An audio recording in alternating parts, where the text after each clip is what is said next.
So in this video I'll be talking about solving differential equations using separation of variables, which is one of the first techniques. And a lot of you, I think I said it in class today, that a lot of you have probably been exposed to this technique if you had differential equations, an introduction to differential equations in your Calc 2 class or Math 152.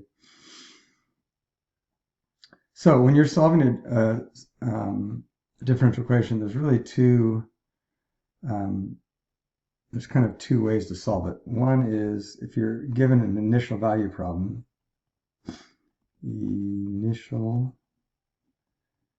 or if you're not given an initial value problem, then you're just looking for a general solution. And we'll talk about the difference between those two today. So an initial value problem, the setup is going to look something like this. You'll have a dy dt equals some function involving t and y, or x and y or whatever.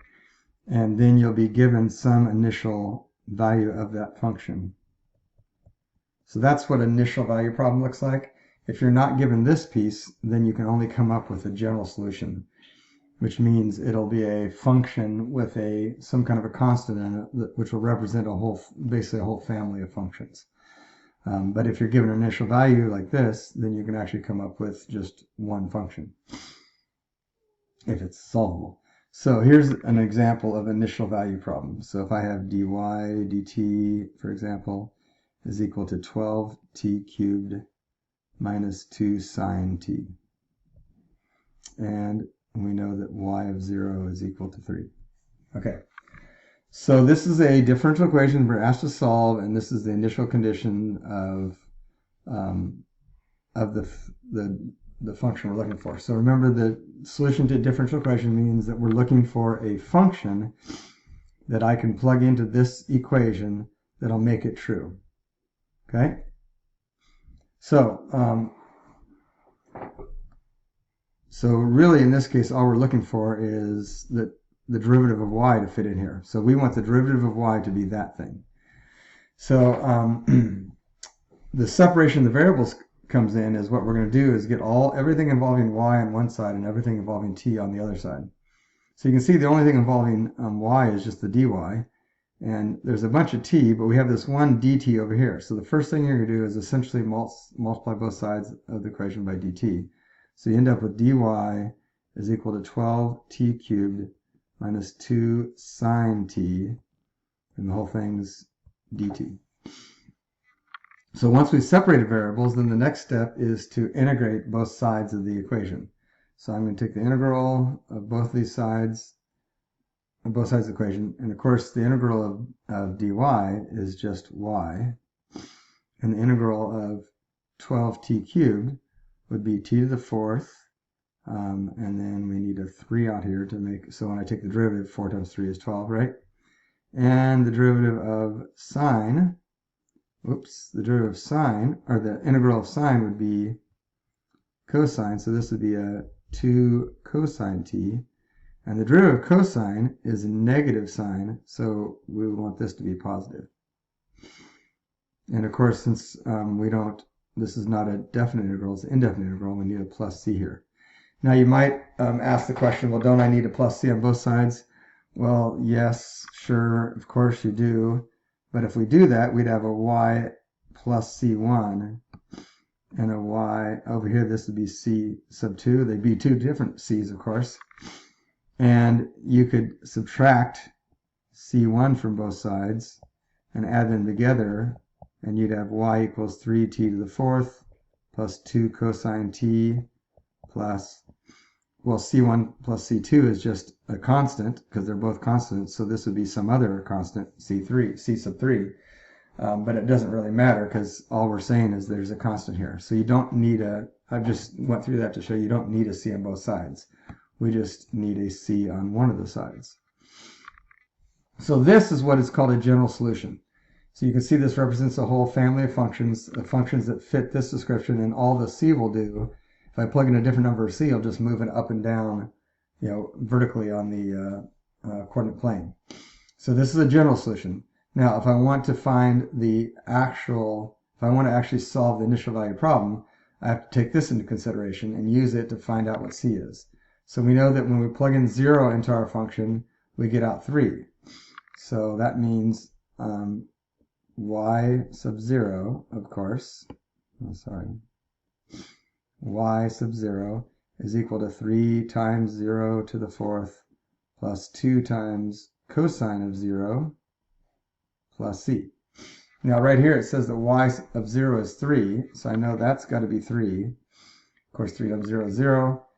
Cosine of 0 is 1, so this would be 2 plus c. So if we subtract 2 from both sides, we get 1 is equal to c.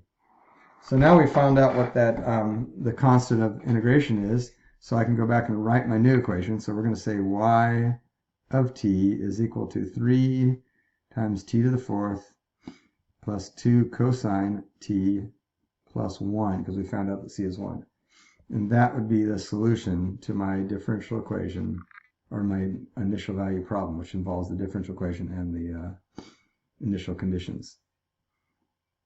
So what we're suggesting is if you took the derivative of this and plugged it in right there, it would be equal to that. And of course that's true. Okay, so there's one example. Here's another quick example. dy dt is equal to t over y squared. So slightly more complicated. In this case, we'll just be looking for a general solution because we don't have the initial value. So notice this time we have a t and a y mixed together. So the first thing I'm going to do is multiply both sides by y squared. So then I get y squared dy. Multiply both sides by dt, so I get t dt. And now we've successfully separated the variables. And the next step is to integrate both sides. So I'm going to take the integral of both sides. And when I integrate y squared, that would be y cubed with a 1/3 out front. And the integral of t would be 1/2 t squared plus c. Again, we don't need c on both sides because we just combine them into 1c anyway. And that's my general solution, although it's not written in explicit form. So we could do a little bit of algebra and put it into explicit form. So if we do that, we would get, let's see, y cubed is equal to 3/2 t squared plus 3c. But of course, 3 times a constant is still just a constant, so that 3 can be absorbed into the c. And then we'll take the cube root of both sides, so finally we get y equals 3/2 t squared plus some constant raised to the 1/3 power. And that would be my general solution. Okay, so there's a couple examples of using the separation of variables technique. Now, of course, this is not a foolproof technique. It won't work in every situation, and even if it works, it can sometimes bring up some problems. So run through a couple examples of that. Okay, so here's another example. Dy dt is equal to y squared. Looks pretty simple and innocent. In fact, no, we'll talk about that in a minute. But, so first thing I'm going to do is separate variables. So this will end up being dy over y squared, because we divide both sides by y squared, multiply by dt, and we get dt on this side. So just to make our integration a little bit easier to see, I would write it like this. Then we integrate both sides, and we get y to the -1, and we need a negative out front. And over here we get a t plus c. And of course, if we go to solve that, that would be y to the -1 is equal to -t plus c. And of course, the negative just absorbs in the c. It doesn't matter whether it's positive or negative, it's just a constant. Could be a negative constant. It's probably going to be a negative constant now, unless it was already negative, that we just turned it into a positive one, but it's still just a constant. And then to get y by itself upright, we have to just take the reciprocal of both sides. So this ends up being 1 over -t plus c. Now that's a wonderful general solution to this equation, and it works, it works good. The only problem is, if we go back here, and this is what I was about to say earlier, is we can look at this and just see a simple solution to this. That would be y of t equals 0. So if y of t is equal to 0, which is the constant function at 0, then notice that this would make that equation true, because the derivative of 0 is 0, and if y is 0, then 0 squared is also 0. So that this function is very simple and rudimentary, but it is a solution to this equation. But notice if you go down here, that function is not included in the possibility here. So if y is equal to, y couldn't be, there's no t you can choose that would make y equal to 0. So even though this gives us a group of solutions, one of the possible solutions is left out. So that's, again, one of the problems of the separation of variables technique. Okay? Okay, one last example. Let's see, dy dt is equal to y over 1 plus y squared.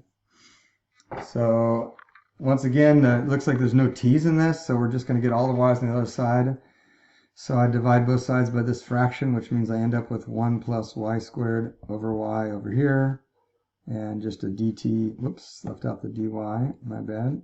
dy is equal to dt over here. So we've separated the variables, we're ready to take the integral of both sides. Actually, before I integrate, I'd probably rewrite this as y to the negative 1 plus y dy is equal to dt. So then if I integrate both sides, I get natural log of y plus 1/2 y squared is equal to t plus c. So again, this is a general solution to this differential equation. Now the problem with this one is that it's a good solution, but there's really no way to get this into explicit form. In other words, to get the y by itself with this ln y and y squared, that's kind of a mess. So there's not a clean algebra way to put this in explicit form, which, we can live with that problem, but it's just, again, just trying to point out some of the issues with this separation of variables technique, that even though it works wonderfully in some cases, there's other cases where it has some shortcomings. And there are definitely some that we'll get to that just are not separable, so we won't be able to use the technique. Okay, so I think I'll pause there for a moment. So at this point, you should be able to tackle that the next worksheet. It's basically just a bunch of differential equations you're asked to solve, so you just can get some good practice doing the separation of variables technique. All right.